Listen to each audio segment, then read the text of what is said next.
ஆத்ம வித்யா யோகாவின் ஆன்மீக நறுமணம் ஆக்கம் பெறும் நம் மனம். வணக்கம் நண்பர்களே. நம்முடைய வாழ்க்கை ஒவ்வொரு நாளும் நாம் எடுக்கும் ஒரு முக்கியமான முடிவால் உருவாகிறது. அந்த முடிவு ஞானத்தை தேர்ந்தெடுக்கிறோமா அல்லது அகந்தியை ஈகோவை தேர்ந்தெடுக்கிறோமா என்பதுதான். நமக்குள் நல்ல எண்ணங்கள் எழும்பொழுதும் அவற்றை ஏற்று நல்ல செயல்களால் மாற்றினால் அது இறைவனின் அருளால் நடக்கிறது. அதுதான் விஸ்டம். அந்த நேரத்தில் நாம் சுயநலத்தை மறந்து இறைவனின் கைகளில் ஒரு நல்ல கருவியாக மாறுகிறோம். அதுவே ஞானத்தின் பாதை. இதற்கு ஒரு சிறிய உதாரணம் உண்டு. ஒரு சீடன் தனது குருவிடம், நான் இறைவனின் பாதையிலா அல்லது அகந்தையின் பாதையிலா இருக்கிறேன் என்று கேட்டான். அதற்கு குரு, ஒரு புல்லாங்குழல் உள்ளே காலியாக இருக்கும்போதுதான் இனிய இசை வெளிவரும். அதில் அழுக்கு அடைத்து கொண்டிருந்தால் வெறும் நாராசமான சத்தம் மட்டுமே வரும் என்றார். நம் மனமும் அப்படித்தான்.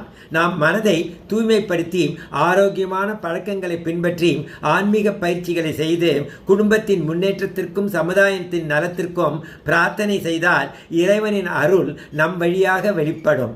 இதைத்தான் சுவாமி விவேகானந்தர் கூறுகிறார், நமது எண்ணங்களே நம்மை உருவாக்குகின்றன.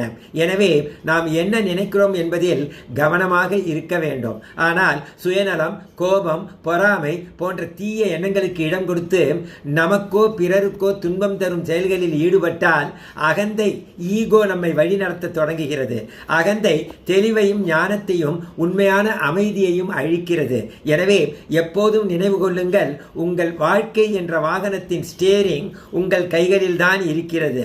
ஒவ்வொரு நொடியும் அகந்தையை விடுத்து ஞானத்தை தேர்ந்தெடுத்து விஸ்டம், இறைவனின் உன்னதமான கருவியாக வாழ்வோம். நன்றி, வணக்கம். இந்த ஆன்மீக சேனலுக்கு சப்ஸ்கிரைப் செய்யுங்கள். ஆத்ம வித்யா யோகா வகுப்பை பற்றி அறிய 9789016935 என்ற எண்ணுக்கு வாட்ஸ்அப் தகவல் கொடுங்கள். நன்றி.